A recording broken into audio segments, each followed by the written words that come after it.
August 1958. The phone call. The phone rang at 2:47 a.m. Dean Martin knew who it was before he answered. Only one person called at 2:47 a.m. with that kind of urgency, that kind of assumption that the world stopped and started on his schedule. Frank Sinatra. Dean picked up. "Yeah? I need you," Frank's voice. No greeting, no apology for the hour, just 3 words that carried the weight of 10 years of friendship, of favors given and debts accumulated. Dean sat up in bed. Jean stirred beside him. "What's wrong?" Frank's voice was tight. "I'm at the Sands. There's a situation. I need you here, now." Dean looked at the clock. 2:48 a.m. He had a recording session in 5 hours, had promised Jean he'd be home for dinner, actually be present, actually be the father his kids needed. "Frank." "Dean, I need you." Frank's voice cracked just slightly. "Please." That crack, that vulnerability Frank Sinatra showed maybe 3 times in his entire life. Dean closed his eyes. "I'll be there in 20 minutes. He hung up. Jean was awake now, watching him. "You're going." Not a question, a statement, a resignation. The same resignation he'd heard in her voice for years, every time Frank called, every time the Rat Pack beckoned, every time Dean chose the persona over the person. "I have to." Dean pulled on pants, a shirt. He always sounds like he needs you." Jean's voice was quiet. "And you always go." Dean stopped, looked at his wife, saw the exhaustion there, the loneliness, the years of competing with Frank Sinatra and losing. "Jean, go. He's waiting." Dean drove to the Sands. The Vegas Strip was still alive at 3 a.m. Neon lights and desperate gamblers and women and too much makeup, hoping tonight would be different. He parked, went through the casino, took the elevator to Frank's suite. Frank answered the door, disheveled, drunk, eyes red. "You came. You called." Dean walked in. The suite was a disaster. Broken glass, overturned furniture, a lamp smashed against the wall. What happened? Frank poured himself another drink, didn't offer Dean one. "Ava called." Dean's stomach dropped. Ava Gardner. Frank's ex-wife, his obsession, his eternal wound that never healed, no matter how many years passed, no matter how many other women, no matter how much success or fame or power. "She's getting married," Frank said, "to some Spanish bullfighter, called to tell me, wanted me to hear it from her first." Dean sat down. "I'm sorry, Pally." Frank drained his glass. "I need you to do something for me." Dean waited. "I need you to go to Spain, find this guy, convince him to back off." Dean stared. "What?" Frank turned. His eyes were wild, desperate, the eyes of a man who'd lost the only thing he'd ever really loved. "I'll pay for everything, first-class tickets, hotels, whatever you need. Just go there, talk to him, man to man, make him understand." "Frank," Dean's voice was gentle. "No." The room went silent. Frank blinked. "What?" "I said no." Dean stood. "I'm not going to Spain to intimidate some guy because Ava's moving on with her life." Frank's face darkened.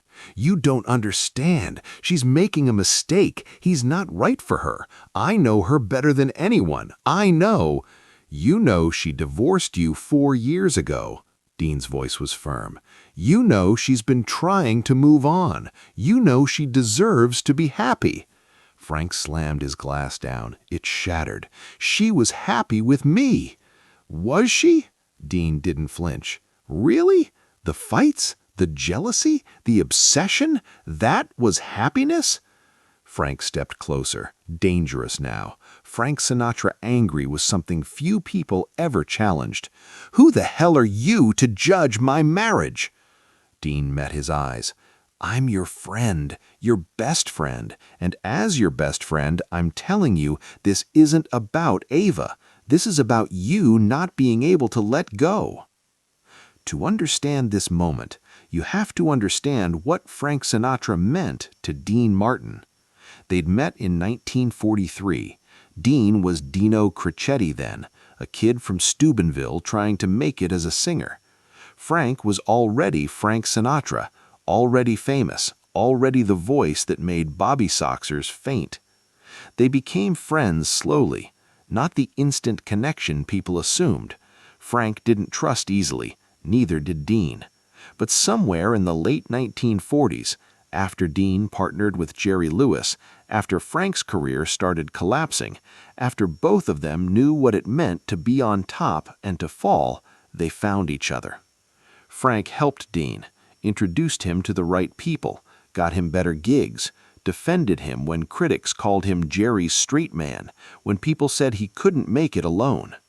Dean helped Frank, stood by him when Ava destroyed him, when Columbia dropped his contract, when nobody wanted to hire the skinny crooner whose voice was shot and whose career was over.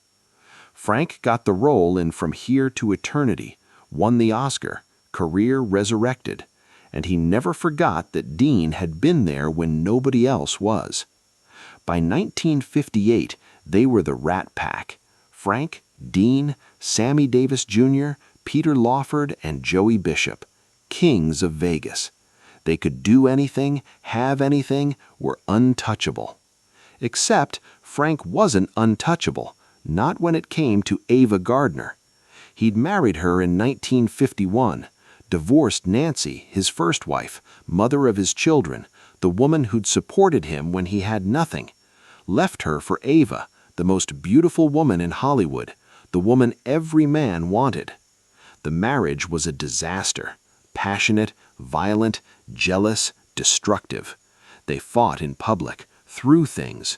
Ava would leave, Frank would chase her. She'd come back, he'd forgive her. It was toxic, painful, and Frank loved her more than anything. Ava filed for divorce. Final. Over. Done. Except it wasn't. Not for Frank. He called her constantly, sent flowers, wrote letters, begged her to come back. And Ava kept saying no, kept moving on, kept trying to build a life without Frank Sinatra in it.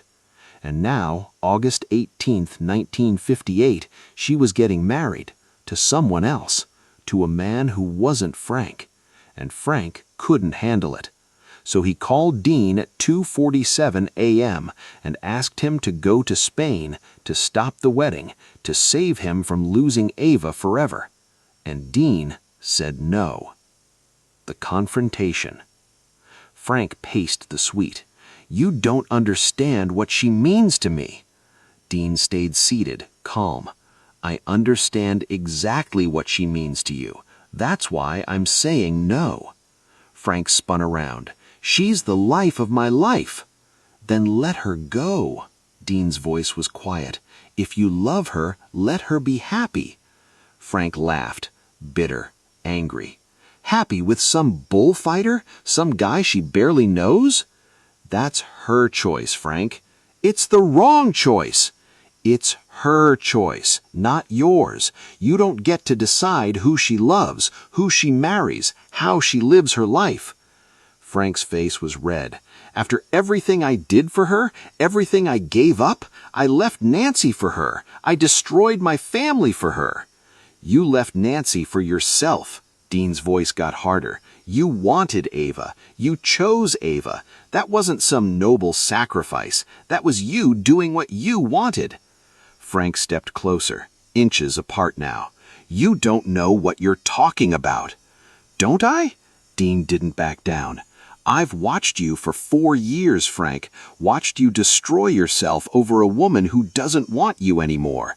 Watched you drink too much, fight too much, spiral too much. And every time I've been there, picking you up, covering for you, making excuses." Pause. "But I'm not going to Spain to chase your ex-wife. I'm not going to help you manipulate her. I'm not going to enable this anymore." Frank's hands clenched into fists. Enable what? Your obsession. Dean's voice was gentle now. Frank, you're not in love with Ava anymore. You're in love with the idea of Ava, with the woman she was, with the relationship you think you had. But that's not real. That relationship ended. It ended because it was broken, because you both hurt each other too much to fix it. Frank's eyes were wet now. You don't know. I know you're my friend. I know you're in pain. I know you're scared. Dean put his hand on Frank's shoulder. But I also know that going to Spain won't fix anything. Stopping this wedding won't bring Ava back. It'll just make her hate you more. It'll just push her further away. Frank pulled back. Then what am I supposed to do? Just let her go? Just watch her marry someone else? Yes, Dean's voice was firm. That's exactly what you do.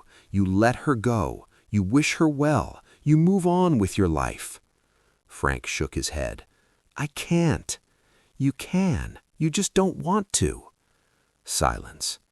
Frank turned away, walked to the window, looked out at Vegas, at the lights, at the empire he'd built, at the success that meant nothing without Ava. She was everything, Frank whispered. Dean walked over, stood beside him. She was something. She was important. She was a part of your life.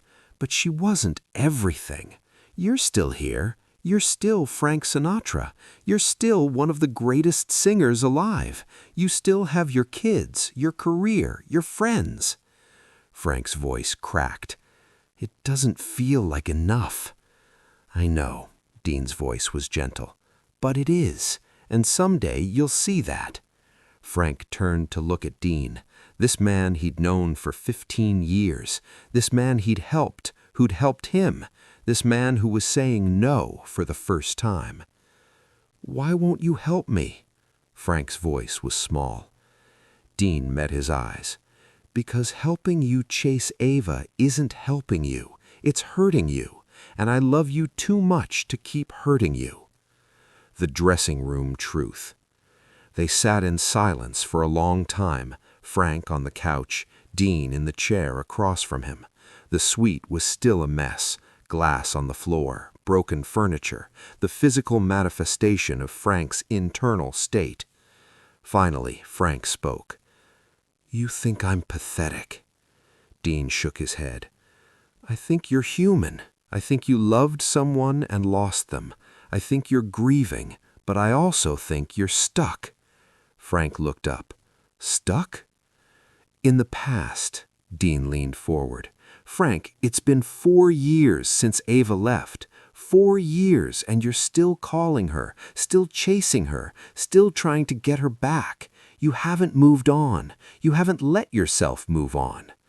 Frank's jaw tightened. I can't just forget her. I'm not asking you to forget her. I'm asking you to let her go. There's a difference. What difference? Dean thought about how to explain it.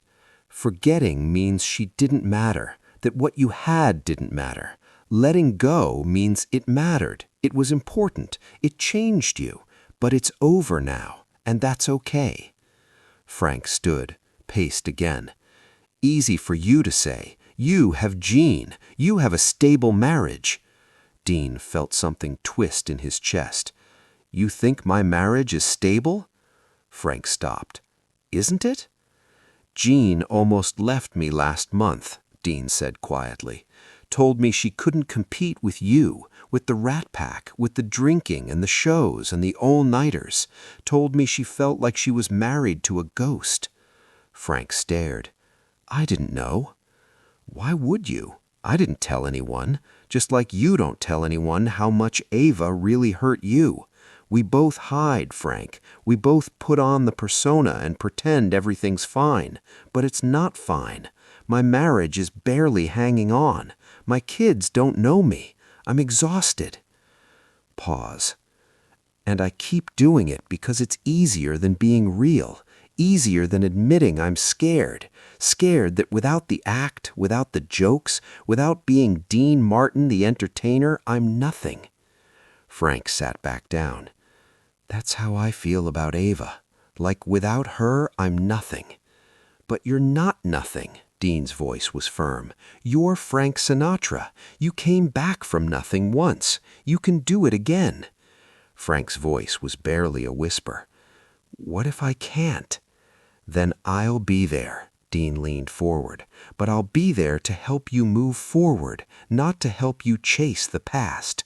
That's what friends do. They tell you the truth, even when you don't want to hear it. Frank's realization. The sun was coming up now, 6:23 a.m. Dean had missed his recording session, would have to call, make excuses, reschedule. But he stayed because Frank needed him, not the fake helping, the real helping.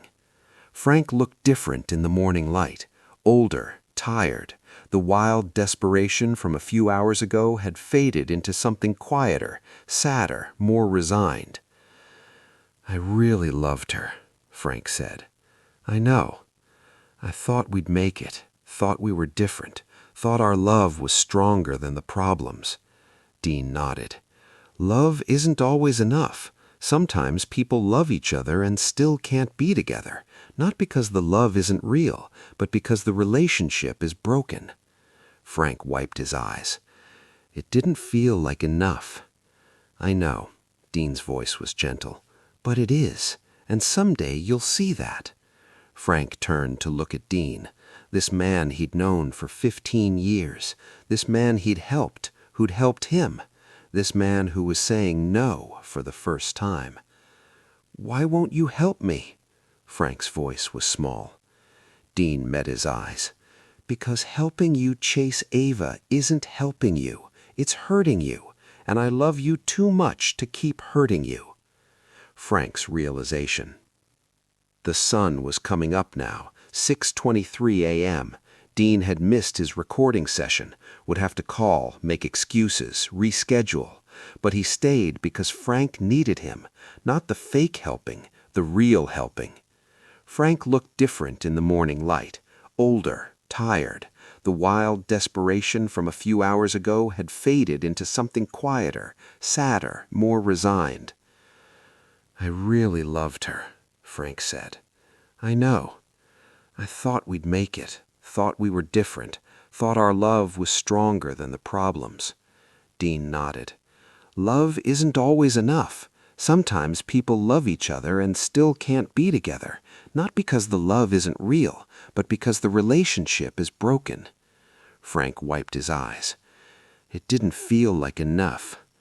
I know, Dean's voice was gentle, but it is, and someday you'll see that. Frank turned to look at Dean, this man he'd known for 15 years, this man he'd helped, who'd helped him, this man who was saying no for the first time. Why won't you help me? Frank's voice was small. Dean met his eyes. Because helping you chase Ava isn't helping you. It's hurting you, and I love you too much to keep hurting you. Frank's realization. The sun was coming up now, 6:23 a.m.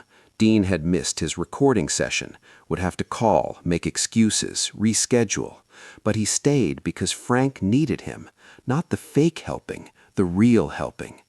Frank looked different in the morning light, older, tired. The wild desperation from a few hours ago had faded into something quieter, sadder, more resigned. I really loved her, Frank said. I know. I thought we'd make it, thought we were different, thought our love was stronger than the problems. Dean nodded. Love isn't always enough. Sometimes people love each other and still can't be together, not because the love isn't real, but because the relationship is broken. Frank wiped his eyes. It didn't feel like enough. I know, Dean's voice was gentle, but it is, and someday you'll see that. Frank turned to look at Dean, this man he'd known for 15 years, this man he'd helped, who'd helped him, this man who was saying no for the first time. Why won't you help me? Frank's voice was small. Dean met his eyes. Because helping you chase Ava isn't helping you. It's hurting you, and I love you too much to keep hurting you. Frank's realization. The sun was coming up now, 6:23 a.m. Dean had missed his recording session, would have to call, make excuses, reschedule. But he stayed because Frank needed him, not the fake helping, the real helping. Frank looked different in the morning light, older, tired. The wild desperation from a few hours ago had faded into something quieter, sadder, more resigned. "I really loved her," Frank said. "I know. I thought we'd make it, thought we were different, thought our love was stronger than the problems." Dean nodded. "Love isn't always enough. Sometimes people love each other and still can't be together, not because the love isn't real, but because the relationship is broken." Frank wiped his eyes. "It didn't feel like enough." "I know," Dean's voice was gentle, "but it is, and someday you'll see that." Frank turned to look at Dean, this man he'd known for 15 years, this man he'd helped, who'd helped him, this man who was saying no for the first time. "Why won't you help me?" Frank's voice was small. Dean met his eyes. "Because helping you chase Ava isn't help." Frank stood too. "So what do we do?" "We grow up." Dean's voice was kind. "We face our problems. We fix our marriages or end them honestly. We be fathers to our kids. We stop hiding behind the persona and start being real people." "That sounds hard." "It is hard. Harder than chasing Ava to Spain. Harder than another all-night bender. Harder than pretending everything's fine. It's worth it, though." Frank walked to the window, looked out at Vegas in the daylight. Less magical now, just buildings and desert and the harsh reality of morning. "I don't know if I can let her go," Frank said. "You don't have to do it all at once," Dean said. "You just have to stop chasing her, stop calling, stop writing letters, stop asking her to come back. Give her space. Give yourself space." Frank turned. "And then what?" "Then you heal. Slowly, painfully, but you heal. And eventually you'll wake up one morning and it won't hurt as much, and then another morning where it hurts even less. And eventually you'll be okay." Frank's voice was small. "Promise?" "I promise." They stood there, two men in a destroyed suite at 6:47 a.m. Friends, brothers, flawed, broken, trying. "Thank you," Frank whispered, "for saying no, for telling me the truth." Dean walked over, hugged him. "That's what friends do." The aftermath. Dean didn't go to Spain. Frank didn't stop the wedding. Ava Gardner married the bullfighter in March 1959. The marriage lasted 2 years. Frank called Dean the day he heard about Ava's wedding. Didn't say much, just, "She did it." And Dean said, "I know."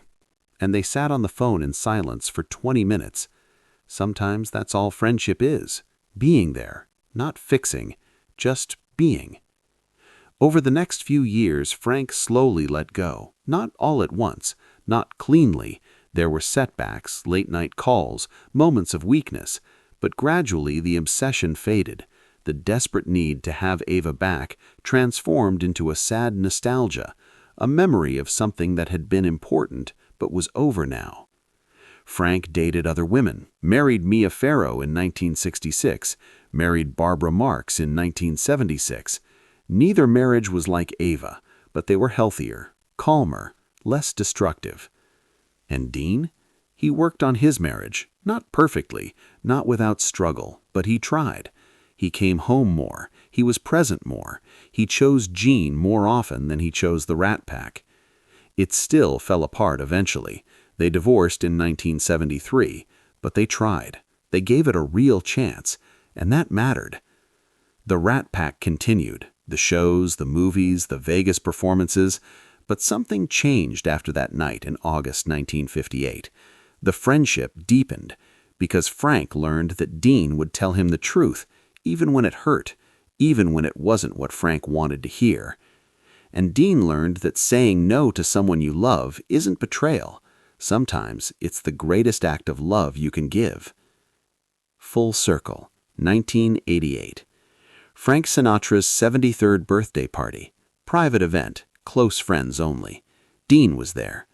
They didn't see each other as much anymore. Life, age, distance had created space, but they were still friends, still brothers.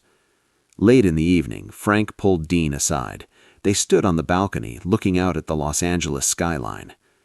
"I've been thinking about something," Frank said. Dean waited. "That night in Vegas, August 1958, when I wanted you to go to Spain." Dean nodded. "I remember." "You saved my life that night." Frank's voice was quiet. "You didn't go, you told me no, and I hated you for it. For months, maybe a year. I thought you'd betrayed me. But you didn't. You loved me enough to tell me the truth, to not enable my self-destruction, to be a real friend instead of a yes man." Frank turned to look at Dean. "I never thanked you for that, really thanked you." Dean met his eyes. "You don't have to thank me." "Yes, I do," Frank's voice cracked slightly. "Because if you'd said yes, if you'd gone to Spain, if you'd helped me chase Ava, I'd probably be dead now, or in jail, or completely alone. But you didn't. You stood your ground. You told me what I needed to hear, not what I wanted to hear." Dean felt tears forming. "Frank." "Let me finish," Frank smiled. "You were the best friend I ever had. Not because you always agreed with me, because you didn't, because you cared more about me than you cared about keeping me happy. And that's rare, Dean. That's precious. That's real friendship." They stood in silence for a moment. "I'm sorry I asked you to do that," Frank said. "I'm sorry I put you in that position. I'm sorry I was so lost that I couldn't see what you were trying to do." Dean put his hand on Frank's shoulder. "We were both lost. We were both trying to figure it out, and we helped each other. That's what mattered." Frank nodded. "Thank you for saying no, for saving me from myself. Thank you for forgiving me, for understanding." They hugged. Two old men who'd been through everything together. Success, failure, love, loss, mistakes, redemptions. The lesson. Dean Martin died in 1995. Frank Sinatra died in 1998. The Rat Pack era was over. The shows, the movies, the swagger, all of it was history. But the lesson remained. Sometimes the greatest act of love is saying no. Not because you don't care, because you care too much. Not because you don't want to help, because helping means doing what's right, not what's easy. Not because you don't understand pain, because you understand it so well that you refuse to enable it. Dean Martin could have gone to Spain, could have helped Frank chase Ava, could have been the yes man Frank wanted in that moment. But he didn't. He loved Frank too much. He respected their friendship too much. He valued truth too much. And because of that, Frank Sinatra got the help he really needed. Not the help he wanted, the help he needed. To let go, to move on, to heal. That's friendship. That's love. That's what it means to truly care about someone. Saying yes is easy. Saying no when it matters, that takes courage. That takes love. That takes the kind of friendship that lasts a lifetime. If this story moved you, subscribe and hit thumbs up. Share with someone who needs to know that real friendship means telling the truth. Have you ever had to say no to someone you loved for their own good? Let us know. Ring the bell for more Dean Martin stories about courage and real friendship.